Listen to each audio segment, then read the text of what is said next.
Hey guys, welcome to the show today. We are in Josh Sparks' office today with Infinity Home Services. And if you guys haven't heard about these guys, you probably should. We're a small fish in a big pond. Yeah, let's just say that for a little bit. No, you guys have done some really incredible things, and we're going to talk private equity today and just a little bit of what's going on in the industry. And you guys have kind of catapulted up to the top of the list here in a lot of ways on the residential side. And I think this is a really cool thing to see in the industry. It's also, I think, a little bit nerve-wracking for a lot of people. Mm-hmm. And that's kind of why I wanted to sit down and, stand up. Yeah. And talk to you a little bit about it and just have this candid conversation where we can just discuss private equity and maybe shed some light on some things that people aren't considering. Sure. I love it. From an industry perspective. So appreciate you coming. Yeah, no, anytime. Up to Milwaukee. It's not the best place to be in the fall, but it's not a bad place to be. I mean, the leaves are changing colors. You guys have some cool stuff up here. Milwaukee's always a fun place. Mm-hmm. I wish you guys had a better baseball team, but that's another story. As a Cubs fan, hey, we play well during the regular season, so you got to give us that. You guys did do well during the regular season.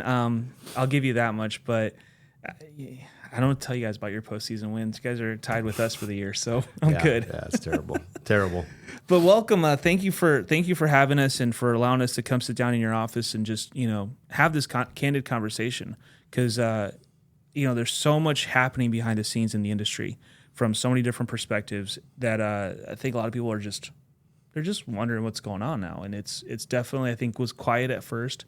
There were some rumblings with some early companies that came in. I mean, I've got to be a part of some of these acquisitions early on, and now seeing what's going on the big picture, it's definitely, guys are getting calls almost daily. I say several times a day, lots of emails coming in. I see the emails. I see a lot of the calls that are happening. And it's starting to become much more prevalent. It's insane. Mm-hmm. 2 years ago, before I was contemplating it, I'd get a call a week. After I decided to make the partnership, it was like a call, maybe 2-3 calls a week. Now it's 4 or 5 calls a week. I still get them today from brokers who asking me if I want to sell Infinity Exteriors. And it's like, guys, do a little research before you start reaching out, Oh, yeah, they don't do very much research, do they? Because I get the calls, too, and they're like, you want to sell your construction company, American Contractor? And I'm like, that's not a construction company, but interesting conversations. Yeah. Let's just put it that way. Telemarketers would be telemarketers. So. That's right. They're just doing their job. They're trying to generate and drum up business. But at the end of the day, though, our space is seeing it. And but what I think is interesting is not a lot of people have probably met you yet or really heard about what you guys are doing. And you guys are really kind of way more in the retail side of things. Your business is highly, very heavy retail. Mm-hmm. A lot of the guys that, are typical contractors, which, contractors, that term is kind of a funny term nowadays. I come from a contracting family. You've been a contractor. Infinity Exteriors has been around for a long time. What contractors do today versus what, that term really means today is very different compared to what it used to be. Mm-hmm. But needless to say, you guys have done a really good job of what you're doing. And I'd love to have you just share the story a little bit of where you come from, and then we'll kind of dive deep into IHS. Yeah. How far back do you want me to go, John? You tell me. Well, just give us a little bit of a brief overview. You guys, I know you started Infinity Exteriors. So I grew up in Oakland, California, to a single, kind of a tough childhood. My mom was addicted to heroin. She went to prison when I was 10. So went to 17 different schools, moved around a lot as a kid, found myself in Milwaukee, Wisconsin when I was, I think, 1991. And, went to school here in a West Dallas, Wisconsin, which is a suburb of Milwaukee, kind of a blue collar, relatively middle to low class. You're talking 1,200 square foot ranches, right? A lot of mechanics, things like that. Got a job working at McDonald's when I was 14. My first job at 14 too. Really? Yeah. Where'd you work? McDonald's. It's a great job. Yeah, it taught me something, I guess. It taught me leadership. It taught me how to work on. My favorite shift was the truck shift, which was 3 a.m. to 11 a.m. Because I've always been an early riser. So I get up early, I get my shift done. I'm home at 11:15. I got the full day in front of me. So yeah. But so I was doing that, and then graduated high school, and a friend of mine, I was playing softball, and a friend of mine offered me a job roofing. No kidding. And I didn't know anything about roofing. I knew houses had roofs on them, but I didn't know how to build a roof. But he told me he was going to pay me $9 an hour cash. I was making $4.15. I mean, that's like double my wages. So took the job, figured out pretty quickly that the guy I was working for was like, I used to go to his house in the morning at 5:15, pick up the truck, pull all the stuff out of his garage, put it in the truck, and he'd show up to the job at 11:30. And I'd, so like these were not sophisticated folks. I'm like, you know what? I was only 18, but I think I'm going to try to start my own business. So I handed out some flyers. I sold the roof in 97, and that was kind of the beginning of Infinity. Ended up joining the Marine Corps. I actually went off to college for a couple months, but that was really nothing. Joined the Marine Corps as a reservist. The Marine Corps really instills honor, courage, commitment, and perseverance through suffering, things like that. Yeah, thanks for that. Came back to Milwaukee, and I was serving out my reserve duty, really kind of loving life. I was married. I'm 44. I've got 5 kids now. But I was married. I had 2 kids, and I was subcontracting, and really things were going well. And then I ended up finding out the company I was working for was just not a good guy, not a good person. And I found out, I won't tell the whole story, but found out that he was taking advantage of people. And I said, I'm just not going to sit by idly and watch this happen while I'm profiteering from it. I was making $100,000 a year, and I said, I'm not doing this. And I put every dollar I had into a full-page Yellow Page ad, and that was 2005. I did $1 million in revenue, and then over the course of the next 15 years with some good technology we developed over the years, but a lot of great people, good branding and marketing, great culture. We took care of the people. We basically put our reputation and our people before profit for a very long time. And we scaled the business to about $40 million in revenue in Milwaukee, and we're doing a great job of, we had opened 3 new satellite locations, and then private equity got into our space. In the beginning, I had no intention of selling my business, frankly. I mean, did it scare you? God, yeah. Nerve-wracking, I'm sure. Yeah, you're getting these calls from these guys, big money, it's different. Yeah. I didn't take any calls. It wasn't until, Paul from Overhead Solutions, who's one, was the second company in our platform, Salter, he was a great guy. Had a conversation with him and hooked up with these guys, North Branch Capital out of Chicago. But my concern was they were going to come in and implement private. So I've invested in private equity as on the investor side, on the LP side, but I've never sold anything. And there was a playbook a lot of times that they execute, which is they go in, they raise prices, they cut overhead, they sell the business, and they create value, theoretical value. And I just said I don't want no part of that. But then I met these North Branch Capital, and they were great people, and they said, look, we can help you scale the business. Take what you've done so successful in Milwaukee, but let's do it across the country through organic growth, through M&A, and through like opening new locations. And I said, let's do it. Put together a 5-year goal of $120 million in revenue. We hit that in 8 months. It was incredible. Yeah.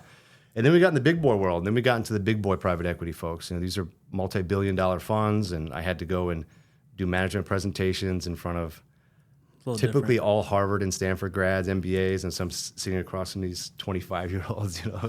It was interesting as a roofer, but it was great. It was fantastic. We partnered with Freeman Spogli Lightbay Capital in December.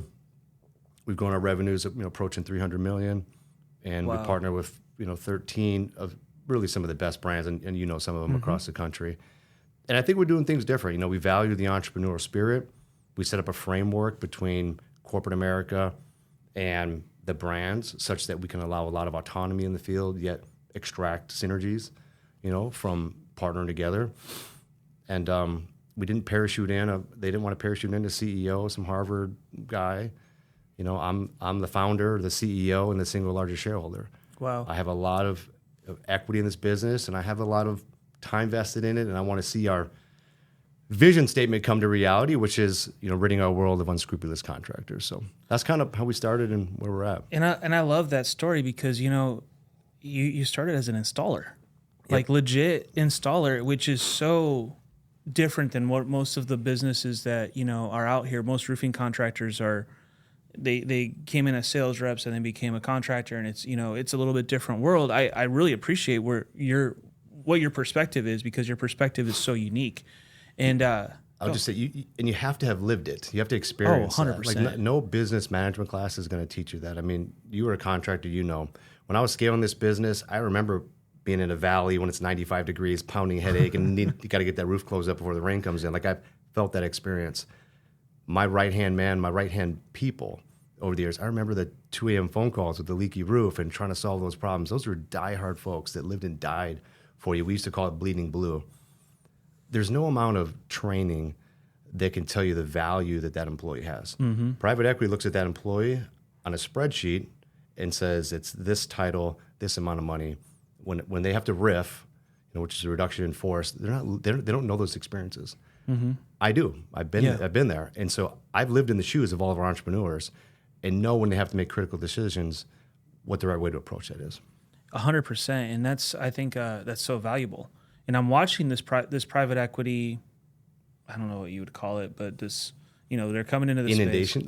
Inundation. That's a good word. Yeah. But it's it's definitely becoming really prevalent. But I'm watching as all the different companies, because they're all so different, mm-hmm. and they all have different objectives, and they all have different goals. Yep. And one model may fit with one or whatever what they're doing, but at the end of the day, though, it's astonishing to me how they view our businesses and how they view our industry versus the reality of what the industry really is. Yep. And that's the scary part, I think, about all of this, is these private equity guys coming in and just saying, hey, it's just a spreadsheet. It's just a column with numbers, and it's just how do we grow those numbers and make them bigger, which I get it. That's what they care about. Mm-hmm. But the path to get there. How do you do it responsibly? Yeah. How do you do it by improving the value of the companies? Not just the monetary value, but the people. And respectfully. Yes, respectfully. The people. Yeah. We have a vision, mission, values. Our vision is to rid the world of unscrupulous contractors. Our mission is to install peace of mind. And our values are integrity, hard work, and service. And my responsibility as the CEO is to build a business that's, first of all, unified brand, right? We call it IHS 1 for a reason. We have this unified vision statement, which we've all agreed to. But it's about building it responsibly. It's about making sure that we live out our mission, vision, values, because let's face it, we can't rid the world of unscrupulous contractors if we become one. And so we have to be responsible in our growth. And I don't think all private equity companies look at it that way. Mm-hmm. They're looking at multiple arbitrage. They're looking at, I'm hearing it now, like, hey, come, you three partner together and we'll sell it all for a higher multiple. I'm like, is there a real value there? Is there synergies? Are they on the same CRM? Is there real value, and is that scalable? It's not scalable. Yeah. For the most part. So. Well, and that's what we were talking about. Is it scalable, and how does it become scalable? And I've been really intrigued with your guys' model specifically, because like I said, I've studied this. I've talked to a lot of these private equity guys. I've looked at what they're doing, but you guys are doing it different. And there's a lot to be said about that. And, and I use that word respect because I think that's a big part of it. You got to, if you want to get into this space and get respect, you have to respect, especially with contractors. Contractors are all about respect, and it's all about mutual understandings. Right. And there's so many things that are unspoken in our industry, but it's just part of it.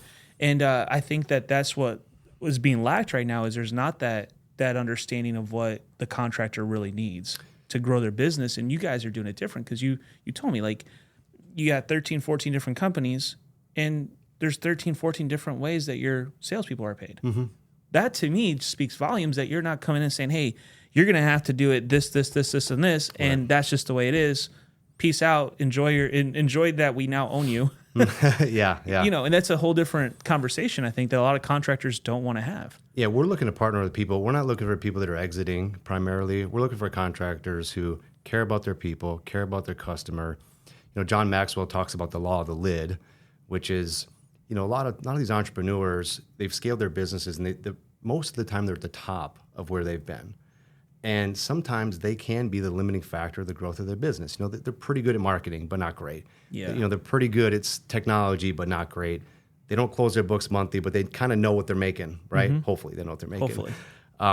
So what we do, and our industry needs this, it needs professionalism. It needs to be a little bit more professional. What we want to have is a consistent customer experience across the entire country, no matter the brand name. Right. But a consistent customer experience for the homeowner that knows that, if I'm sending one of my companies in, Seattle out, and my grandma lives there, I don't have to caveat that salesperson or that company. I don't have to say, hey, this is my grandma's house. Treat her right. Don't rip her off. Don't take advantage. We're creating a framework that just happens automatically. And so if you want to pay your sales guys different, because listen, in Boston, you pay salespeople different than you do in up north, Michigan. It's different. It's a different city. It's a different mentality. Yeah. What we've done at IHS is create a shared framework, an understanding between corporate, my experience, the team's experience, where we're going. We have the resources of the super powerful CMO who's like a performance marketing specialist. Yeah. Yet we allow the individual brands to pick and choose how they want to go to market. And so it's been very effective for us. Obviously, we've grown super fast, so there's always some, you skid your knee on the way a little bit. I've got now 13 very strong type A entrepreneurs that own their own roofing company and could basically do whatever they wanted. And now we're just kind of trying to huddle them all together. Yeah, how does that work? I mean, you're talking like these entrepreneurs, because I always look at private equity and like the levels of it and the maturity of the money. And up until now, for the most part, roofing contracting has been entrepreneurial, driven by entrepreneurs. Very small like percentage of these guys were at all corporate. It was all high risk, high reward, high risk, whatever. But at the end of the day, like, now you're injecting all this money into this space, and now you're taking these high risk individuals and introducing them to this mature money that's very low risk. Mm-hmm. They don't want their money out at risk. And so how are they adapting to that? And, what are those conversations like? Yeah, and that's my responsibility as a CEO to make that connection. I have purview into the 14 brands and into the board and into what we want this company to look like 3 to 5 years from now. Right. And it's my responsibility to make sure that I help create organizational clarity, which has the autonomy at the brand level, saying, here, brands, keep doing what you're doing. We partner with you because you were extremely successful. So we don't want to change that. There's some couple of things we need to change. We got to be talking the same language, same CRM, financial software. We got to close our books, things like that. But aside from that, keep doing what you're doing. Take resources from corporate, and we will slowly get to the point where we want to be, being a hyper-professional organization, but that allows for that entrepreneurial spirit. So long as I'm the CEO here, we'll never lose that. So there's never going to be a day where I come in and say, pay your salespeople this, pay your ops people this, you have to call this person this. It's just not going to happen. Yeah, and I appreciate that. But there's also a lot of safety in that structure, though, too. I think that's what a lot of people are missing in this whole thing is they're scared of it because they think it's going to completely destroy their brands. Yep. And completely destroy what they've built. And I get it. Like, brand's important to me. Like, my brands are my babies. Like, those are, I want to see them succeed, no matter where they're at. Like, it's just part of it. But there's that fear that they're going to come in, they're going to change it. But I think there's a flip side of that fear too. Like, on the other side of it, there's protection in that you now have a lot more resources to work with. You've got your team of people that your colleagues that own other businesses too, that you guys are all grouped together in, you're sharing resources. But, I think the other side of the fear is the fear of not being a part of something like this. Mm-hmm. Like, how would that feel? Like, I can imagine, like, I'm thinking like 5-10 years from now, when this is the new norm for the industry, those outliers are going to be outliers. If you're doing SWOT, on your threats column, it certainly is something you want to think about. Mm-hmm. I would say, we are partnering with some great businesses, and we have a strong M&A strategy going forward. We want to continue to rid the world of unscrupulous contractors. So that's partnership with good people, good brands. But I wouldn't be shaking in my boots. And I say that if you take care of your people, you take care of your customers, you grow a strong, ethical business, no private equity company is going to put you out of business. They're not. Now, power of scale matters. And what I think is going to probably happen is in larger markets, you won't be able to scale like you may have been able to do before. And so, I took my business to 40 million with relatively unsophisticated marketing. That marketing is going to become much more sophisticated. Oh, yeah. So to grow your business past maybe what we could do in the past, I think is going to be much more difficult if you don't have a private equity sponsor that's supportive and helpful. And I mean is that has a good CMO, that has a good strategy that can launch national branding under your own name, but take advantage of that power of scale. Because if I can buy TV commercials for half what you can at the local market, that matters. Your cost per lead goes down, and so you charge a little bit more in the home, you actually make more margin. Right. Well, and you're able to. It's just part of the scale of economies. Like, if you got the leverage, whoever's got the leverage is going to be able to wield that when they need to. Yep. And it's just part of the industry and part of the maturation of this whole roofing space, which is such a weird term to think about, that our industry is now the target of so much attention by these PE guys. Yeah, it's funny. 5 years ago, I had 2 kids. I had 3 kids with my foster daughter, and I have 2 more now. I have a 5 and a 2-year-old. Lived here in Wisconsin. Now I live in Las Vegas. I was, my business was running very smoothly. I had 4 phenomenal folks who were leading it, and so I was kind of buying real estate and twiddling my thumbs and kind of figuring out what I want to do with my life. And now I find myself in a completely different situation. Never thought our business would change, but this is a cool time for roofing contractors, though, because never before have you had the opportunity to cash out to the extent you can right now, but also partner and see. One of the things that always I feared as I scaled my business was I had some really sharp individuals that were working for me, and if I didn't keep growing that business, what am I going to do with them? Like they were hungry. They wanted to continue to grow, and if I wasn't scaling, there's no seats opening up, and so this has been cool. We have 13 brand presidents. The 14th is our greenfield strategy called Exterior Heroes. But every single one of them rolled a significant amount of equity. They own IHS. We have over 70 equity holders at IHS. I mean, it's pretty incredible. Every brand has multiple equity holders. So we are all in the boat rowing in the same direction. Absolutely. This isn't a private equity company bought and owns 100% of the strategy, and they give a little pittance of equity. We're primarily owned by our management team. So that matters. It matters big time. Because and I think that's the part that a lot of people don't understand. Like the private equity the way you guys have structured this, it's not a complete buyout. Well, they have on the board, they do have control. So the private equity companies have control, but we own 51% of the equity. Right. And so at the end of the day, though, you guys we're totally vested. Too. Yeah. Totally vested to make sure that we're all driving in the same direction. And it's just different than what else is out there. The entrepreneur who partners with us still wants to be active in their business primarily. Now, it's not to say that we wouldn't partner with someone who was, maybe sunsetting and say, hey, I run my business for 25 years. I got a great right-hand person or a couple of people that can run the brand. We would entertain that as a partnership. But primarily, look, we're trying to rid the world of unscrupulous contractors. One of our 3 value statements is hard work. Saying it'd be easy to grow this business to $1 billion. We want folks who bleed the mission, who want to go out there and get it done. And I love that. And I was just thinking about this, and this kind of just came to me. But really, what you've really done is you've given yourself the opportunity to be a really good contractor, and the private equity is really taking care of your equity, because you're partnered with someone that now knows how to make money in a totally different way than the way that we know how to make money. Yes. We're hustling out, selling roofs, doing different things. These guys are looking at spreadsheets and are looking at money from a whole different perspective. And I've seen that with you guys too, because you guys have already been involved in a couple different acquisitions along the way, right? And every time that happens, you guys all get paid. Exactly. It's like your investment just keeps going up. It's a way to build long-term wealth. It's long-term wealth. It's a whole different game. Yeah, it's not ordinary income. It's it kind of turns the roofing part into a hobby for you. It's interesting because you get equity, so you get a bunch of different revenue streams. So you sell a percentage of your business. You buy IHS stock. Now IHS stock is screaming right now. So you got that growing. And then you have your own location, which you get opportunities to make cash at. And so you still run your location. You de-risk a little bit. Yeah, completely. The vast majority of these business owners, including myself, the vast majority of my net worth was tied to my business. Right.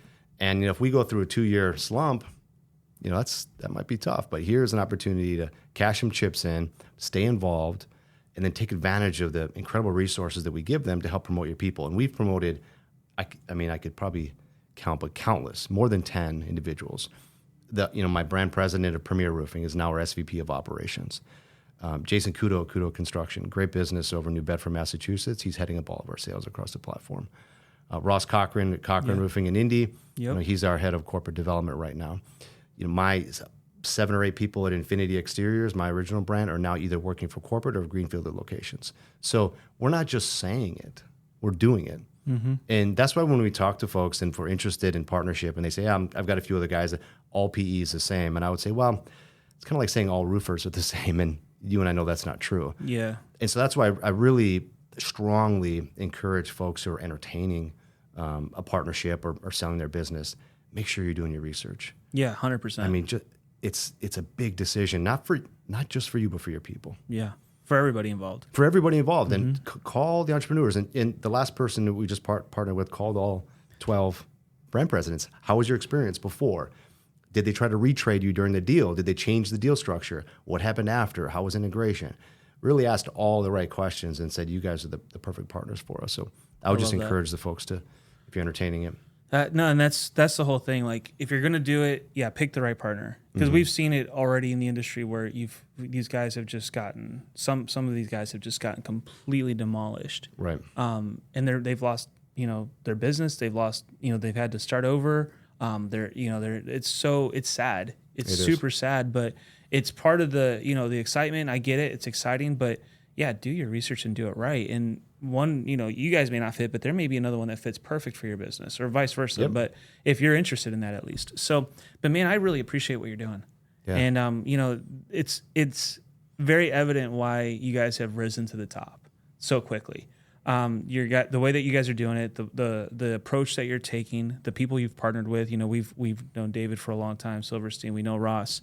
And it's funny because you're partnering with a lot of people that we've had on our show, which is this is just cool to me. But it's just part of it's just the evolution, and I think we also are very cognizant of the people that we have on our show, and they're good people, and we appreciate that. And so we I think there's a lot of conversations down the road, but I think the initial conversation is your approach to what you guys are doing is so cool. Yeah, we actually share best practices. In February we had a 2-day workshop where all the brands got together. We recreated our mission, vision, values. And it's funny, you're here today and, Nick Zavala from American Home Contractors is here at the office today. So it's exactly. You're seeing real humans trading ideas. We pulled up and Abdiel was like, hey, I know that guy. Yeah. we shot a Tesla roof with this dude. Yeah, it's not just a deck that says, hey, we're going to do these things. We're actually doing these things, which is great. It feels great. Team loves it. So no, dude, it's awesome. And we would love to, hopefully shed some more light on this and keep the conversations going, because I think where people get fearful is they just don't know. Yep. And we want to help at least alleviate some of that fear and give you guys, this is what this is. This is why it's important. This is exciting. Change is great if it's approached the right way and you handle it the right way and you make the right decision. This could be a great decision for contractors all across the nation. It's just though, you got to do your research, like you said. Figure out what's going on, and if you're interested in going down that road, we'd be happy to help you guys too. I'm gonna throw a link in the description of this video. If you guys are interested in talking to Josh or having those conversations, or maybe just in general, like we'll be happy to help you guys out with that. But at the end of the day, like, you guys are doing a great job. Yeah, and I appreciate what you're doing for sure. Yeah, I appreciate that a lot, John. Well, and it just feels different, and I can tell you that just from my experiences and the people that we've talked to. You guys are genuine about it, and that's the biggest thing, is how to, getting good people together. And the companies you guys have bought is evidence of that. We were just on the East Coast, so I visited the 6 brands we have over there. We're doing kind of a 2024 budget tour and kind of best practicing tour. It was fantastic. Just getting the groups. We had 3 of the companies all meet at one of the companies' headquarters and had a great day session, sharing ideas, call center ideas, things like that. It's great. I would say that, just to lean into the fact that you should do research, and I hate that. I kind of like that term now. Do your own research is getting kind of a weird connotation to it, but you're going to sell your business for a lot of money. Make no mistake about it. When you sell the business, no matter who you sell to, you're going to lose control of that business and to some extent the people. Spend some time. Yeah, people are selling their businesses right now on a Zoom call, with a fancy PowerPoint presentation. I mean, go meet the people, spend some time with them, see if they have experience, see if they can actually help your people in your brand. Right. Ask them pointed questions. Like, okay, come to wherever my brand is. How is my marketing? How's my sales? Like, what would you change here? How could you help me grow this business? Yeah. And don't listen to things like, we're going to buy material better. Like, how are you really going to help my people? Right. What leadership and development programs do you have in place to help my project manager become maybe an ops manager? So, yeah. No, I love that. So yeah. Well, we'll help you out, and we want to definitely connect you guys to good contractors and good contractors that are looking into the future. They want to be a part of something. I don't think that, and I don't know like if there's a bell curve to this. If this starts to like, I don't know if that even exists in private equity as they start to go into industries.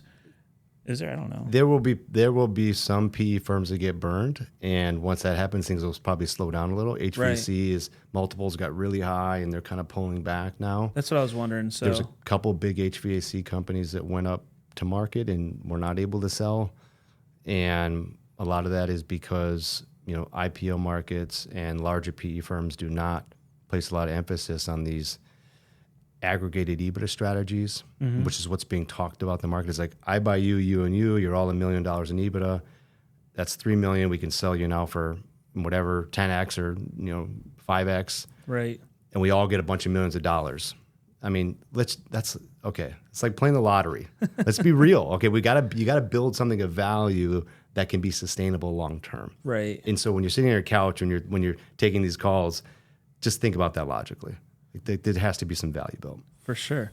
Well, I appreciate it, Josh. Thanks for letting us come and hang out in your office and stand at your desk. Of course. I like the stand-up feel. It's great, yeah. Yeah, so we'll do more of these. But at any time we can help you out, just let us know. And I know we'll definitely be shooting more content with you guys in the future. But awesome. If you guys want to sign up or you guys want to learn more about how to get involved with private equity or just start the conversation at least, it never hurts to have a conversation, right? We would love to connect you guys. Like I said, there's a link in the show notes on this one. Hit that link, and we'll be more than happy. It's a small form. Just fill it out, and we'll connect you guys with Josh and his team, and just talk. I mean, who knows? You never know. Maybe something good. So, yeah. Cool. Thank you guys for watching. We'll see you soon.